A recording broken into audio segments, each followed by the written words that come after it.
Regresamos con el economista Pedro Palma, nuestro invitado hoy en este programa especial de la hora clave. Estaba pendiente el tema de la deuda. Usted se refería a un endeudamiento externo, bueno, una deuda en general creciente y que por supuesto se añade, es un nuevo factor que se añade a todo este cuadro económico sobre el cual hemos conversado. Sin duda, el problema de la deuda tiene varios componentes, varias vertientes. Uno es el de la deuda externa, que implica unas obligaciones de pago por servicio de esa deuda externa bastante elevados. Sobre todo en los meses de octubre y noviembre de este año, del año 2014, vamos a tener una serie de vencimientos importantes que implican la necesidad o la obligación de pago de varios bonos, tanto de la República como de PDVSA, que se están haciendo y que han levantado, digamos, mucha duda de si Venezuela va a honrar esa deuda o no. Nosotros siempre hemos pensado que Venezuela sí va a honrar esos compromisos porque las consecuencias de no hacerlo son muy elevadas. Es cerrarse las puertas del mercado financiero internacional, de un mercado donde necesita Venezuela continuar activo por todas las estrecheces y limitaciones que tiene en su captación de divisas debido a los problemas petroleros que analizábamos en el segmento anterior. Y por lo tanto el gobierno, que es el generador de prácticamente todos los ingresos en divisas que se producen en el país, pues le da prioridad a ese pago de servicio de deuda externa. Y por eso es que nosotros siempre le hemos transmitido pues, a los mercados internacionales que Venezuela, desde nuestro punto de vista, va a continuar honrando esos compromisos internacionales como hasta el momento lo ha seguido haciendo. Hay otro componente dentro de esa deuda que es la deuda con China. El famoso convenio con China. Claro, implica a través de todos los convenios una provisión importante de petróleo que ahora acaba de revisarse de que no hay tanto el volumen, un compromiso de volumen que tiene que enviar Venezuela a China, pero sin duda alguna Venezuela tendrá que seguir enviando unas cantidades importantes de crudo para pagar esa deuda, máxime ahora que están reduciéndose los precios del petróleo y por lo tanto tendrá que destinar una mayor cantidad de esos envíos de petróleo a China para seguir sirviendo esa deuda. Hay un tercer componente de deuda que es la interna. La deuda interna ha crecido en una forma muy importante. Es una deuda en bolívares, pero que está creciendo también de una forma muy importante y eso implica sin duda alguna una carga también en el presupuesto público muy importante. Cuando las deudas comienzan a aumentar o aumentan en una forma recurrente y creciente en el tiempo en una economía, eso a la larga se transforma en un efecto restrictivo tremendo porque el gobierno tiene que destinar un mayor y mayor porcentaje de su presupuesto a servir a esa deuda que ha venido acumulando durante los últimos años. Y eso entonces hace que haya menos recursos para educación, para salud, para inversión en infraestructura, etcétera, etcétera. Pero hay también otro componente que hay que mencionar, que es la deuda de PDVSA con el Banco Central.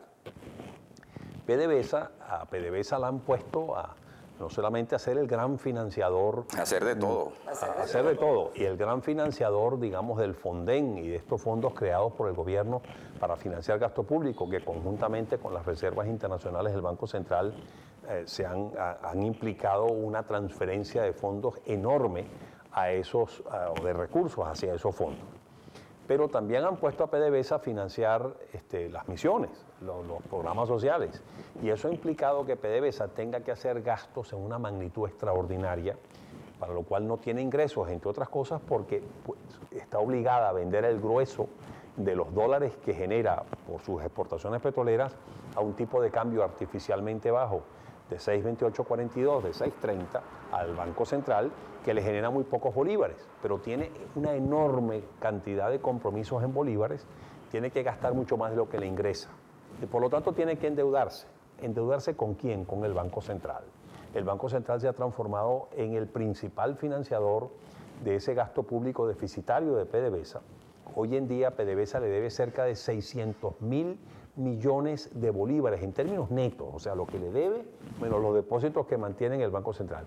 Ya están en el orden de los 600.000 millones de bolívares. Eso para que nos demos una idea de la dimensión de esa magnitud.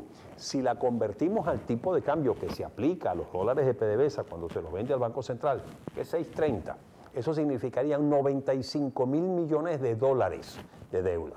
Claro, si se revisa ese tipo de cambio de 6.30 a otro tipo de cambio en el futuro, pues eso se diluye, esa deuda en dólares se diluiría, pero de todas maneras son magnitudes descomunalmente altas que están generando una expansión de oferta monetaria tremendamente intensa y que ha sido uno, no el único, pero uno de los factores principales que está generando la gran presión inflacionaria que estamos padeciendo. Pero eso es una grave presión para la economía.